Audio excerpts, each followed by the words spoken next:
irang asi sum thamba yadabnina lakshannaba loisannaba center gi leri apambudu kaino du hayeng aroi bu wari sanduna oidori ne buko adugi aroi bu wari sandu oina bu hona pada mai lambi ma lakpa saibol da hojik mai central force hai tare ko bsf na crpf ki mai gi leri ba mayam sing adu thamjala po kholok po kedo kan du da hana assam rifle na kaina moi gi loram role sing adu central bjp koi gi Central Force BSF kumba ade CRPF kumba kaiguma thamjala ko singdadi masida nongna lakpani na moina convince tawudu khara wagadabu khokadabu lei haiba mogi expectation lerongane buko mogi singna bai tare ne moina tawriba free movement kulai pairiba koliba kaidawriba masi singi wa hangna te tamda su dum tawridana ko maya ama satpa kotpa kulai masideda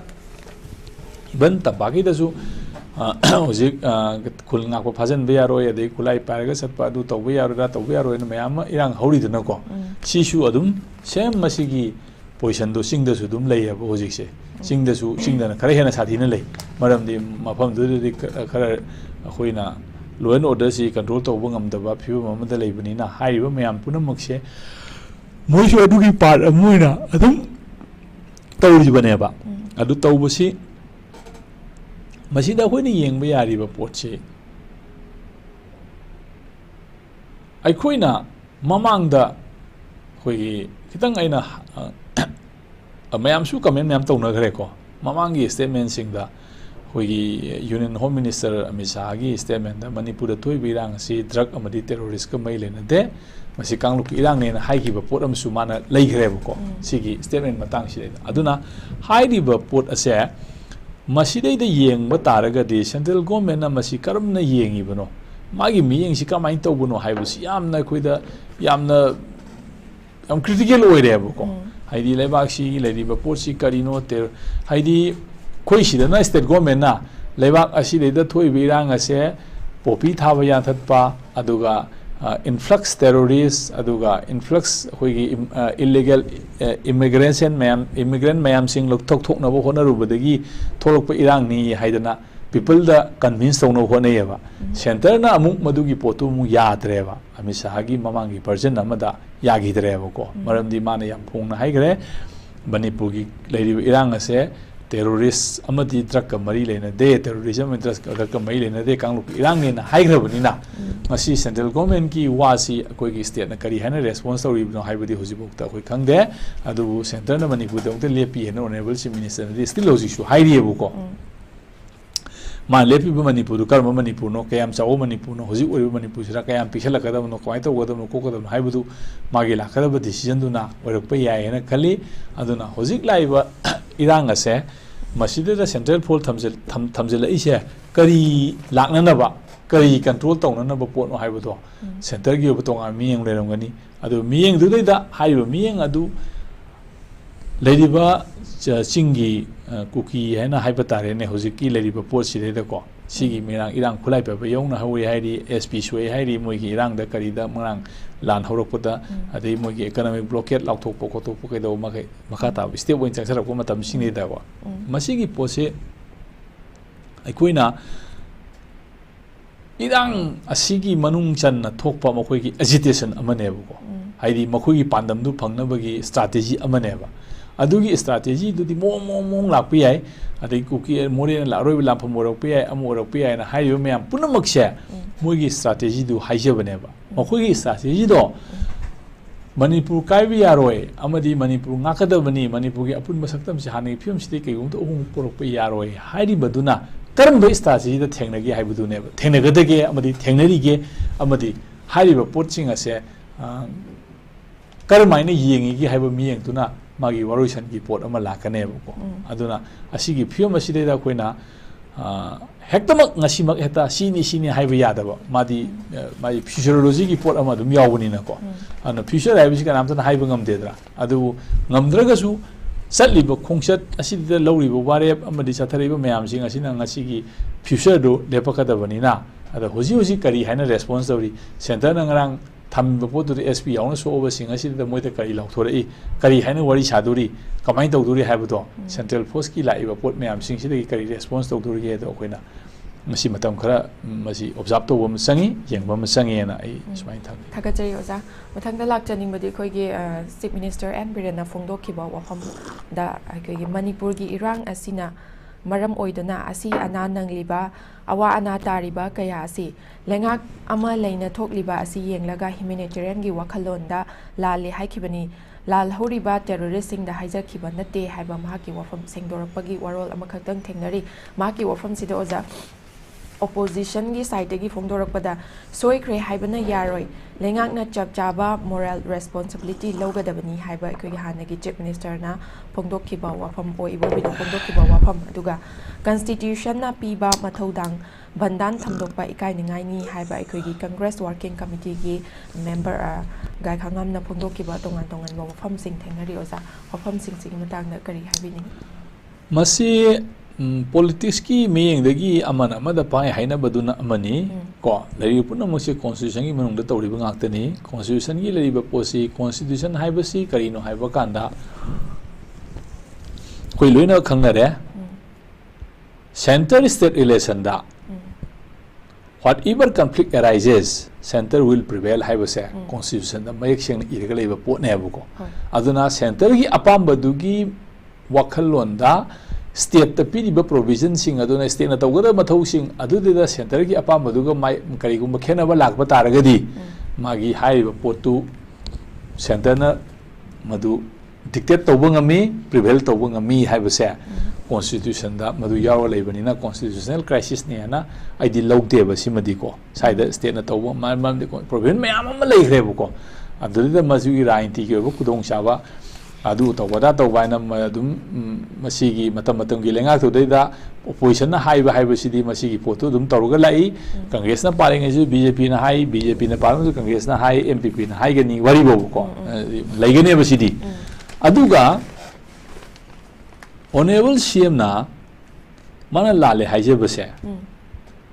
victim mori ba sing adu da haije bo rasu awa ana tarabo sing du da haije bo oraga su lale haina haijaba haibsidadi tholibadu mana soikibadagi thokpani haibagi wa amadi manung de isen senabagi wa ma yawrebuko aina politic terrorist lale haijagadaba leiti hairagasu terrorist sing da haijagadaba leiti hairagasu amada haijagadaba leiti hairagasu thoiba irang amadi awaba nanghali besida aisu responsibility ama soigre haibanebuko aina tawgadaba ama tawdre lale na haibanebuko adu mana tawgadaba tawdri du karino haibadumadi akhoi khangdaba aidi mayam du mayum hanjalan mangamdre hairibra leidana ko natraga tholiba irang mayum chela leibisi aina tawrubadagi aina hawrubadagi tholopari noi ma awaba tabani hairibra sigi matang simadi aingonda khidang chamamnaba phawriyaba but lale haibasimadi lale haibasina phongduiba mindi aigi perception ko aigi miyengni aina haijabase mana terrorist lale haijadaba yai amada ba yai tholiba irang asida magi moral responsibility amadi leire haibase masimadi mama sana commit tawre haibadu madi masi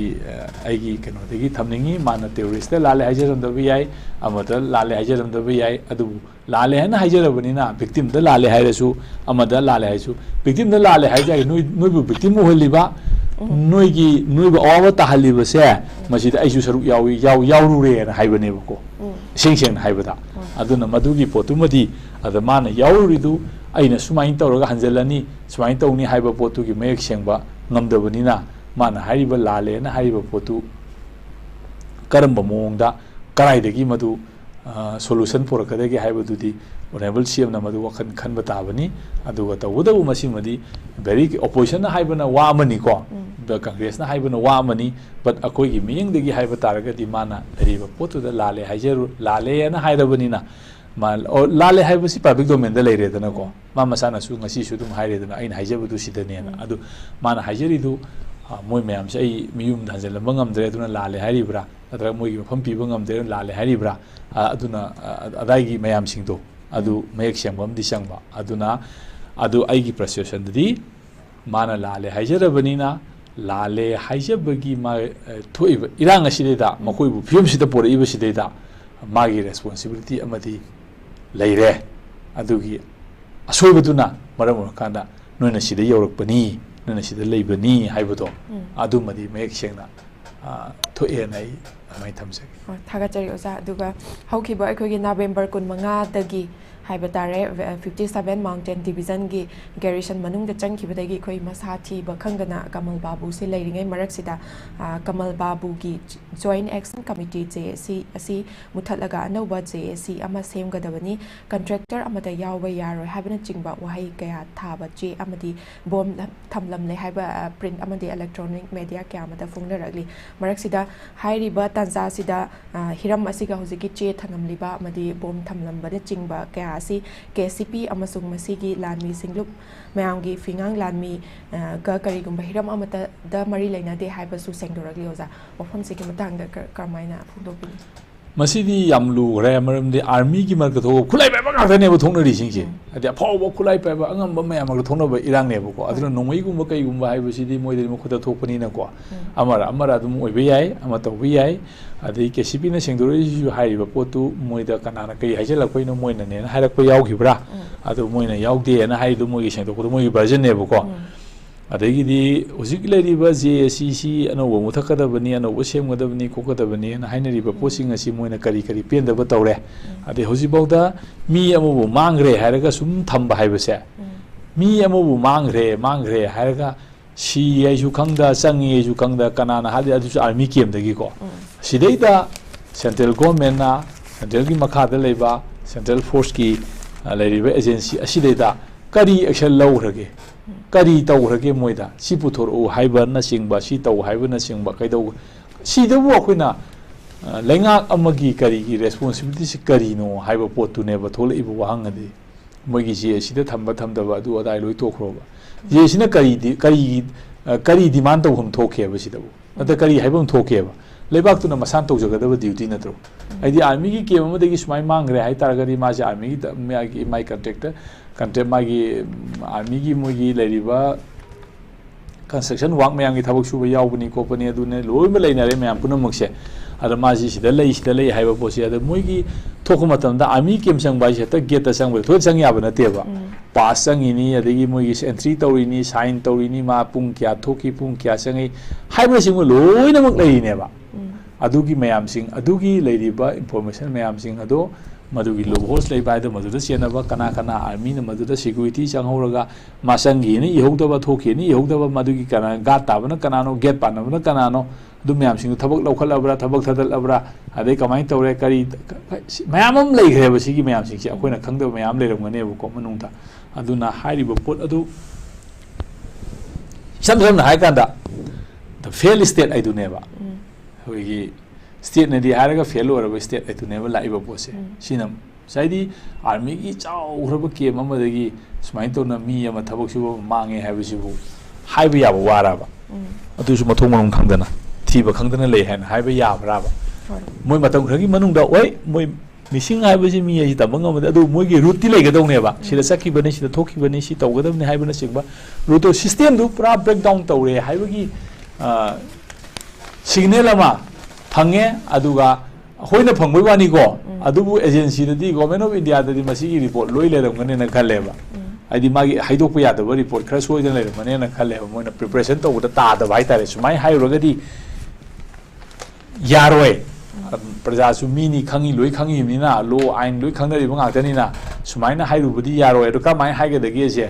ꯃꯁꯤ ꯄ꯭ꯔꯖꯥꯅ ꯀꯔꯤ reaction ꯂꯥꯛꯇꯅꯕ ꯃꯑꯣꯡꯗ ꯃꯁꯤꯒꯤ ꯄꯥꯎꯈꯨꯝ ꯄꯤꯒꯗꯒꯦꯁꯦ ꯈꯟꯕꯗ ꯃꯇꯝ ꯀꯨꯏꯗꯕꯅꯦꯅ ꯂꯧꯋꯤ ꯑꯗꯨꯒ ꯔꯤꯌꯦꯂꯤꯇꯤꯗꯤ ꯂꯩꯔꯝꯕꯅꯦꯕ ꯁꯤꯕꯅꯤ ꯈꯪꯗꯦ ꯆꯪꯕꯅꯤ ꯈꯪꯗꯦ ꯐꯨꯝꯕꯅꯤ ꯈꯪꯗꯦ ꯍꯥꯠꯄꯅꯤ ꯈꯪꯗꯦ ꯂꯣꯠꯄꯅꯤ ꯈꯪꯗꯦ ꯔꯤꯌꯦꯂꯤꯇꯤ ꯑꯃꯗꯤ ꯂꯩꯔꯝꯕꯅꯦꯕ ꯑꯗꯨꯒꯤ ꯔꯤꯌꯦꯂꯤꯇꯤꯗꯨꯗꯤ ꯑꯦꯖꯦꯟꯁꯤꯅ ꯈꯪꯉꯝꯕꯅꯦꯕ ꯍꯧꯖꯤꯛꯁꯦ ꯍꯥꯏꯔꯤꯕ ꯂꯩꯔꯤꯕ ꯔꯤꯌꯦꯂꯤꯇꯤꯗꯨ ꯐꯣꯡꯗꯣꯛꯄꯗ ꯀꯔꯝꯕ ꯃꯑꯣꯡꯗ ꯐꯣꯡꯗꯣꯛꯀꯗꯒꯦ ꯍꯥꯏꯕ ꯄꯣꯠꯇꯨꯅꯦꯕ ꯍꯧꯖꯤꯛ ꯃꯣꯏꯗ ꯂꯨꯔꯤꯁꯦ ꯍꯥꯏꯗꯤ ꯀꯔꯝꯕ ꯃꯑꯣꯡꯗ ꯐꯣꯡꯗꯣꯛꯑꯒ प्रजासिंग पेंगदगे लेंगाक्सिंग असि लेंगा अमा लेरी हाइबसि मोइद कमाइ खंगनगदगे हाइबइ खुफोंगदोकदो मदुदने प्रॉब्लम ओइरिसे अदुगा इन्फॉर्मेशन दि खंगदब अमत लेरमरोयबा लोइ खंगमनेबा इस माइन थमसे थागचरि ओजा अदुगा मथंगदा लाक्चनिंगबदि खोइगी lamsang kathel fangkiba wakat mifam amagi matangda pukhachage oja khulngakpa hatpa yaningde khulngakpa phaba yaroi police commando singna maiteida thauna utkanu khulngakpa hatpa manipur police commando sing chayak pigadabani afaspa lising amaga chamapan yankai nipal lauthokadabani salungphanggi mihat yaningde maitei hatpada thauna phabagi mahut narco terrorist sing da mathauna utkadabani fakiba khulngakpa sing khudakta thadokadabani haibana chingba warol sing thaba placard sing paiduna khongjang changchen bagi wafam wakatani lakchaningi bo wafam deuza khulngakpagi thodangse koigi manipur khunai sida haiba tare hojik leiri be rang sida su atukki matik thodangse yamna sawi haina khanjai oja kari wafam thamini masi